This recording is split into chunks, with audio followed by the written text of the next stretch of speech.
పెట్టడాన్ని ఏమని పిలిచారు అంటే, దానిపైన పెద్ద పెద్ద రాళ్ళు అనేటువంటివి పెట్టడాన్ని ఏమని పిలిచారు అంటే సిస్ట్ అని పిలవడం జరిగింది. ఓకేనా?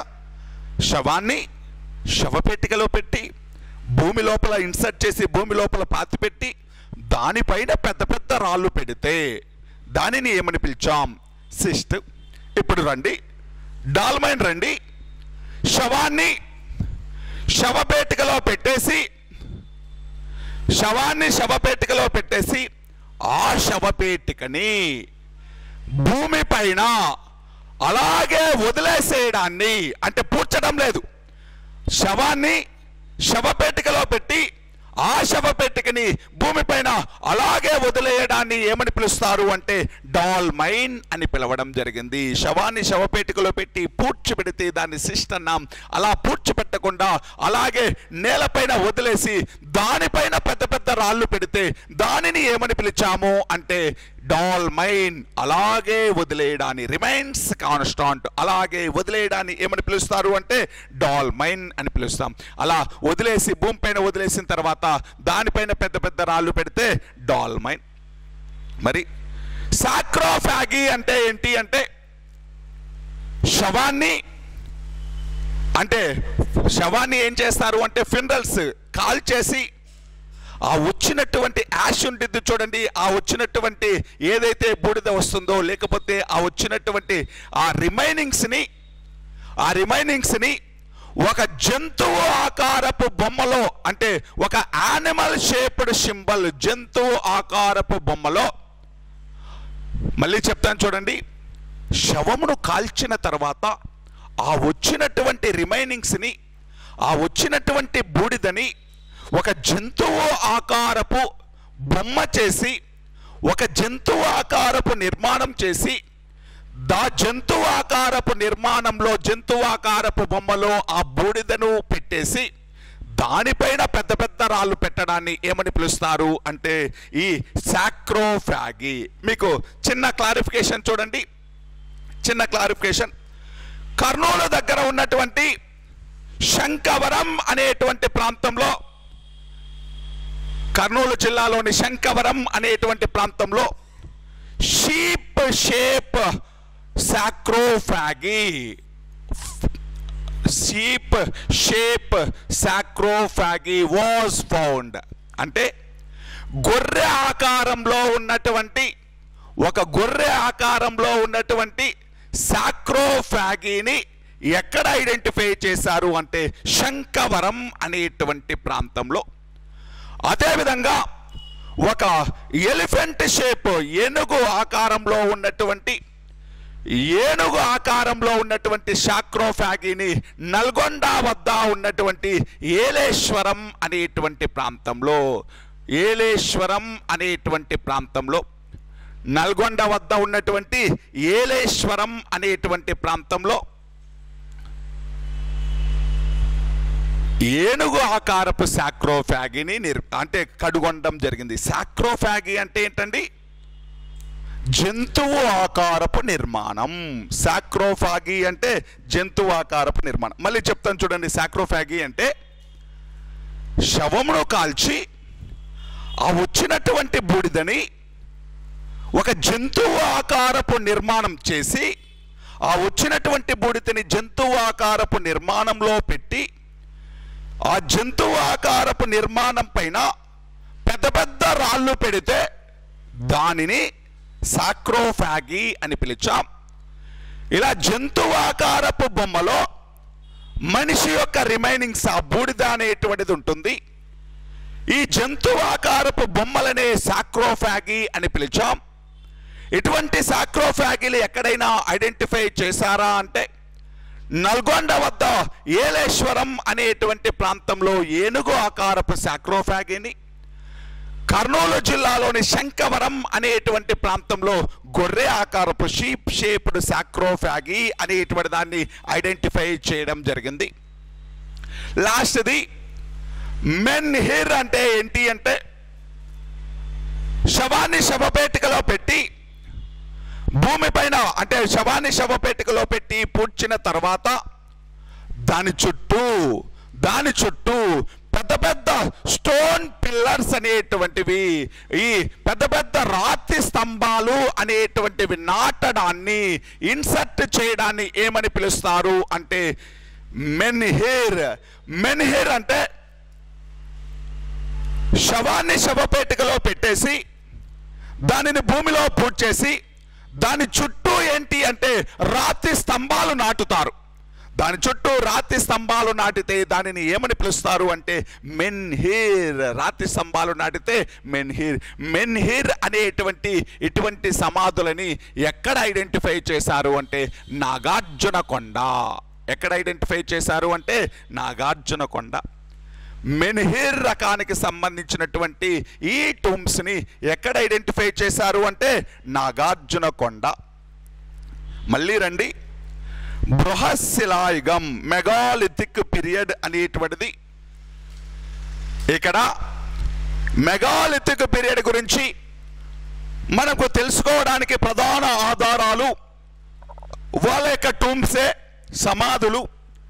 వీళ్ళ కాలంలో సమాధులు అనేటువంటివి 12 రకాలుగా నిర్మించేటువంటి వాళ్ళు ప్రధానంగా వీళ్ళ యొక్క సమాధులని వివిధ పేర్లతో పిలిచారు.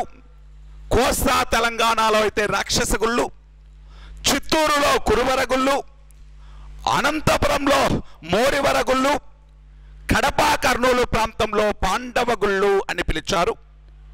మొత్తం 12 రకాల సమాధులుంటే వీటిల్లో ప్రధానమైనటువంటివి 4. సిస్ట్ అంటే ఏంటి అంటే ఒక శవాన్ని శవపేటికలో పెట్టి దానిని భూమిలో పూడ్చేసిన తర్వాత దానిపైన పెద్ద పెద్ద రాళ్ళని పెట్టడాన్ని ఏమని, పెద్ద పెద్ద స్టోన్స్ని దానిపైన పెట్టడాన్ని ఏమని పిలిచారు అంటే సిస్ట్ అని పిలవడం జరిగింది.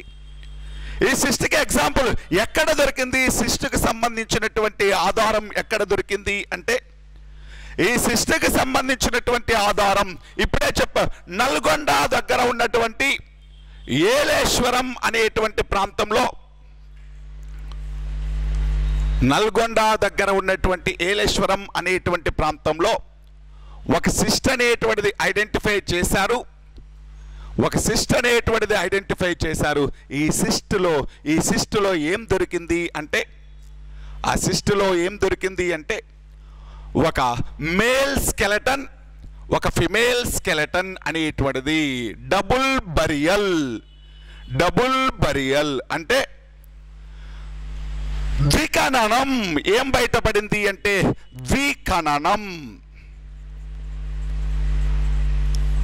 ద్విఖననం, డబుల్ బరియల్ అంటే బరియల్ చేసేటప్పుడు, పూడ్చిపెట్టేటప్పుడు ఒకే శవపేటికలో మేలు ఫిమేలు ఇద్దరిని అంటే ఇద్దరు చనిపోయిన తర్వాత వాళ్ళిద్దరిని ఒకే శవపేటికలో పెట్టడం జరిగింది. అటువంటి సిస్ట్ ఎక్కడ బయటపడింది అంటే ఏలేశ్వరం. దీనిని దేనికి సింబల్గా చెప్తారు అంటే సతీ అనేటువంటి సిస్టానికి సింబల్గా చెప్తారు. అంతేనా? చనిపోయినటువంటి భర్తతో పాటు భార్య కూడా చనిపోయేటువంటి ఆచారాన్ని సతీ అని పిలిచాం. ఒకేసారి మ్యాక్సిమం భార్యాభర్తలు ఇద్దరు ఒకేసారి చనిపోరు. కాకపోతే ఏం చేస్తారు అంటే కొందరు లేడీస్ వాలంటరీగా చనిపోతారు తన భర్తతో పాటు. ఇటువంటి ఇలా ఒకేసారి చనిపోయినటువంటి భార్యాభర్తల యొక్క రెండు బాడీస్ అనేటువంటివి ఒకే కఫిన్లో పెట్టేసి వాటిని పూడ్చిపెట్టడం జరిగింది. ఇలా ద్విఖననం చేసినటువంటి సిస్ట్ ఎక్కడ బయటపడింది అంటే నల్గొండ వద్ద ఉన్నటువంటి ఏలేశ్వరం. ఇది దేనికి సింబలు అంటే దేనిని ఇండికేట్ చేస్తుంది అంటే సతీ అనేటువంటి సిస్టమ్ని ఇండికేట్ చేస్తుంది. దేనిని ఇండికేట్ చేస్తుందండి? సతీ అనేటువంటి సిస్టమ్ని ఇండికేట్ చేస్తుంది. సిస్ట్ అంటే ఏంటి? సమాధులు, అన్ని సమాధులే. కాకపోతే సిస్ట్ అంటే దాని ప్రాసెస్ ఉంటుంది. ఏంటిది అది? డెడ్ బాడీని ఒక కఫిన్లో పెట్టేసి, శవపేటికలో పెట్టేసి ఆ కఫిన్ ఏం చేయాలి? బరియల్ చేయాలి. ఆ కఫిన్ని పూడ్చిపెట్టేసేయాలి. ఆ కఫిన్ని భూమిలో పూడ్చిపెట్టేసి దానిపైన అక్కడ సమాధి ఉంది అనేటువంటిది అందరికీ తెలిసే విధంగా పెద్ద పెద్ద, ఇప్పుడు మనమైతే సమాధులు ఎలా కట్టేస్తున్నామో దానిపైన ఏం చేసేవాళ్ళు? పెద్ద పెద్ద రాళ్ళను పెట్టేవాళ్ళు. మరి అలా భూమిలో పూడ్చిన తర్వాత దానిపైన రాళ్ళు పెడితే దాన్ని ఏమన్నాం? సిస్ట్ అన్నాం. అలా కాకుండా శవాన్ని శవపేటికలో పెట్టేసి, డెడ్ బాడీని కఫిన్లో పెట్టేసి, దానిని ఇంకేమీ పుచ్చకుండా భూమిపైన అలాగే నేలపైన అలాగే వదిలేస్తే దాన్ని ఏమన్నాం డాల్మైన్. కానీ ఆ వదిలేసిన తర్వాత దానిపైన, ఆ శవపేటిక పైన ఏం పెట్టేవాళ్ళు? పెద్ద పెద్ద రాళ్ళు పెట్టారు. ఇప్పుడు మీకు పార్సీలు అనేటువంటి వాళ్ళ గురించి చెప్పింటారు. పార్సీల గురించి చెప్తూ వాళ్ళు శవాలనేమి పూడ్చరు, ఏం చేస్తారు? ఒక ఎత్తైన ప్రదేశం, ఒక కొండలాంటి ప్రదేశం, లేకపోతే ఐసోలేటెడ్ ఏరియాలో డెడ్ బాడీస్ అన్నిటినీ వేసేస్తారు. చనిపోయిన తర్వాత కూడా మన డెడ్ బాడీ ఉపయోగపడాలి అనేటువంటి కాన్సెప్ట్. చనిపోయిన తర్వాత కూడా మన డెడ్ బాడీ ఉపయోగపడాలి. ఎవరికి ఆహారంగా ఉపయోగపడుద్ది? వల్చర్స్, రాబందులకు ఆహారంగా ఉపయోగపడాలి అనేటువంటి కాన్సెప్ట్తో అలా వదిలేస్తారు పార్సీలు అనేటువంటి. ఈ మధ్య క్వశ్చన్ కూడా వచ్చింది అనుకుంటాను, దానిపైన వచ్చింది లాస్ట్ ఎగ్జామ్లో. గ్రూప్ 2లోనా గ్రూప్ 1లోనా? గ్రూప్ 2లో వచ్చింది. సొసైటీకి సంబంధించినటువంటి, ఇండియన్ సొసైటీకి సంబంధించినటువంటి క్వశ్చన్ అది. సరే, డాల్మైన్ అంటే శవాన్ని శవపెట్టుకలో పెట్టేసి భూమి పైన అలాగే వదిలేయడాన్ని డాల్మైన్. సాక్రోఫాగి అంటే డెడ్ బాడీని ఏం చేయాలి? ఫస్ట్ ఫ్యూనరల్స్ చేసేయాలి, కాల్ చేయాలి. కాల్ చేసిన తర్వాత ఏం చేయాలి? ఆ వచ్చినటువంటి రిమైనింగ్స్ని ఒక యానిమల్ షేప్డ్ స్ట్రక్చర్ అనేటువంటిది ప్రిపేర్ చేసి దానిలో పెట్టేస్తాం. ఆ జంతువు ఆకారపు బొమ్మను ఏం చేయాలి? పూడ్చి దానిపైన పెద్ద పెద్ద రాళ్ళు అనేటువంటివి పెట్టడం జరుగుతుంది. అటువంటి వాటికి సోర్సెస్ ఎక్కడైనా దొరికాయా? ఎక్కడ దొరికాయి? శంఖవరం అనేటువంటి ప్రాంతంలో షీప్ షేప్ సాక్రోఫాగి, గొర్రె ఆకారపు సాక్రోఫాగి. ఏలేశ్వరం అనేటువంటి ప్రాంతంలో ఏనుగు ఆకారపు సాక్రోఫాగి, ఎలిఫెంట్ షేప్డ్ సాక్రోఫాగి అనేటువంటిది ఐడెంటిఫై చేయడం జరిగింది. లాస్ట్ది మెన్హిర్. మెన్హిర్ అంటే ఏంటి? మెన్హిర్ అంటే ఏంటి? శవాన్ని శవపెట్టికలో పెట్టేసి భూమిలో పాతిపెట్టి దాని చుట్టూ కూడా రాతి స్తంభాలు, స్టోన్ పిల్లర్స్ అనేటువంటివి పాతడాన్ని, స్టోన్ పిల్లర్స్ అనేటువంటి వాటిని ఇన్సర్ట్ చేయడాన్ని ఏమని పిలిచాం? మెన్హిర్. మెన్హిర్ అనేటువంటిది దానికి సంబంధించిన సోర్స్ ఎక్కడ దొరికింది? నాగార్జునకొండ. మెన్హిర్కి సంబంధించిన సోర్స్ ఎక్కడ దొరికింది? నాగార్జునకొండ. సతీకి సింబల్గా ఉన్నటువంటి సిస్ట్, సతీ సహగమనానికి సింబల్గా ఉన్న సిస్ట్ ఎక్కడ ఐడెంటిఫై చేశారు? ఏలేశ్వరం. ఏలేశ్వరంలో దొరికినటువంటి ఒక సిస్టులో స్త్రీ పురుష అంటే ఈ మేలు ఫిమేలు స్కెలటన్స్ రెండింటిని ఐడెంటిఫై చేయడం జరిగింది. ఈ లేడీ దానితో పాటు జంటి యొక్క డెడ్ బాడీస్, స్కెలటన్స్, అస్థిపంజరాలు రెండు కూడా ఒకే శవపేటికలో ఐడెంటిఫై చేశారు. దానిని దేనికి సింబల్గా చూశారు అంటే సతీ సహగమనం. ఆ రోజులలోనే సతీ సహగమనం ఉండేది అని దానిని బట్టి ఐడెంటిఫై చేయడం జరిగింది. ఇది దేనికి సంబంధించింది? బృహత్ శిలాయుగం, మెగాలిథిక్ పీరియడ్. మెగాలిథిక్ పీరియడ్ ని దేని ద్వారా ఐడెంటిఫై చేస్తాం? ఎలా చదువుతాం? దేని ద్వారా దాని గురించి తెలుసుకుంటాం? సమాధుల ద్వారా. దేని ద్వారా అండి? సమాధుల ద్వారా. ఈ సమాధులను ఏమని పిలిచాం? రాక్షస గుళ్ళు. ఏమని పిలిచాం? రాక్షస గుళ్ళు, లేకపోతే పాండవ గుళ్ళు, లేకపోతే కురుబర గుళ్ళు, లేకపోతే మోరివర గుళ్ళు, ఏదైనా ఒకటే పేరు. మరి ఈ సమాధులు మొత్తం 12 రకాలు ఉంటే ప్రధానమైనవి 4 రకాలు. ఏంటివి? సిస్టు, డాల్మైన్, సాక్రోఫాగి, మెన్హిర్. సిస్టు, డాల్మైన్, సాక్రోఫాగి, మెన్హిర్ ఇవి ప్రధానమైనటువంటివి. వీటికి సంబంధించినటువంటి సోర్సెసే ఎక్కువగా దొరికినవి. ఇవి మెగాలిథిక్ పీరియడ్, బృహశిలాయుగం ఏ ప్రాంతానికి మాత్రమే పరిమితం? దక్షిణ భారతదేశానికి, సదరన్ ఇండియాకి మాత్రమే పరిమితం. దీనితోటి ఏ టాపిక్ అయిపోయింది? ప్రీ హిస్టారిక్ పీరియడ్, చారిత్రక పూర్వయుగం. దేని గురించి నేర్చుకున్నాం? Paleolithic period, microlithic period, neolithic period, chalcolithic period, megalithic period, బృహశిలాయుగం. దీంతో ప్రీ హిస్టారిక్ పీరియడ్ అనేటువంటిది అయిపోయింది. Next topic రాసుకుందాం. డైనాసిటీ అంటే శాతవాహన పూర్వయుగంలో ఉన్న రాజ్యాలు.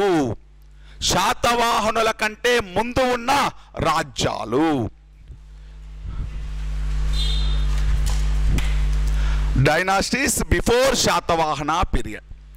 శాతవాహనుల కంటే ముందు ఉన్నటువంటి రాజ్యాలు. చాలు, లంచ్ తర్వాత మళ్ళీ కంటిన్యూ చేద్దాం, ఓకేనా? శాతవాహనుల కంటే ముందు